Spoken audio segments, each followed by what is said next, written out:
আমার যেটা মনে হয়, বাংলায় একটা কথা আছে, ঘর পোড়া গরু সিঁদুরে মেঘ দেখলে ডরায়।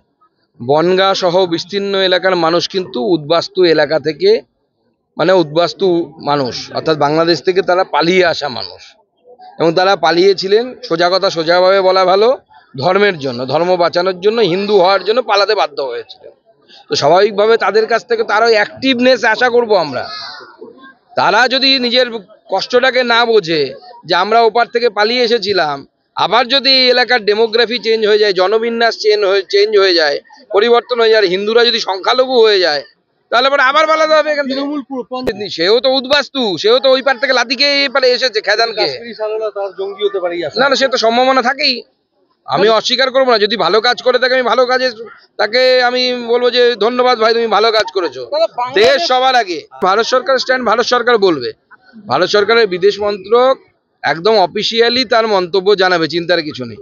ভারতবর্ষের সরকার বাংলাদেশের পরিস্থিতির উপর তীক্ষ্ণ দৃষ্টি রেখেছে, এবং মাথায় রাখবেন, সব কাজ সরকার বলে করে না। হিন্দিতে একটা কথা আছে না, হাতির দু রকমের দাঁত হয়, একটা দেখানোর, একটা খাওয়ার। তো সরকার, ভারত সরকার এমন কাজও করছে যেটা দেখা যাচ্ছে না, কিন্তু তার ইম্প্যাক্ট আপনারা বুঝতে পারবেন। না না, গোটা রাজ্য জুড়ে একের পর এক ধরা পড়ছে। ত্রিপুরা থেকে 5 জন বাংলাদেশে পালাবার, বাংলাদেশ থেকে এদেশে আসার সময় নাকি বিএসএফ এর আরো নজরদারি প্রয়োজন। বিএসএফ এর নজরদারি চলছে, কিন্তু বেশ কয়েকটি জায়গায় সীমান্তের কাঁটাতারের বেড়া না থাকার জন্য। কারণ ডিসপিউট আছে যে 0 পয়েন্ট কোনটা। কারণ দেশ যখন স্বাধীন হয়েছিল তখন এই রেখা, সীমানা এমনভাবে টানা হয়েছিল, বহু জায়গায় ডিসপিউটেড এরিয়া আছে যেখানে ডিমার্কেশন করা যায়নি 0 পয়েন্ট কোন জায়গাটা। তো স্বাভাবিকভাবে সেখানে ফেন্সিং এর কাজ আটকে আছে। আর পশ্চিমবঙ্গ তো সবার উপরে, পশ্চিমবঙ্গ তো দিচ্ছেই না জমি, অত ফেন্সিং হওয়ার কোনো কারণ নেই।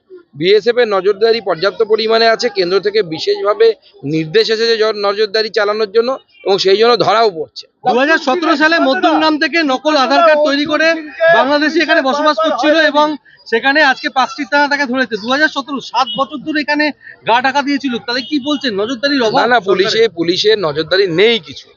আমরা তো কতবার বলেছি, পার্ক স্ট্রিট থেকে শুরু করে, শুধু পার্ক স্ট্রিটে নয়, সুন্দরবন এলাকার মৌসুমী দ্বীপে একের পর এক এই ধরনের আধার কার্ডের ঘটনা সামনে এসছে। বারাসাত থেকে ধরা পড়ছে, মধ্যমগ্রামের এলাকা থেকে ধরা পড়ছে, বনগাঁ থেকে ধরা পড়ছে। উগ্রপন্থীদের যেভাবে কার্যকলাপ পশ্চিমবঙ্গে বাড়ছে, প্রতি জেলায় জেলায় তো এবার জঙ্গি সাথী প্রকল্প শুরু হয়েছে মনে হচ্ছে তৃণমূল কংগ্রেসের তরফ থেকে। যেরকম জেলায় জেলায় পথসাথী আছে, সেরকম জঙ্গি সাথী প্রকল্প তৃণমূল কংগ্রেস সরকার চালু করেছে।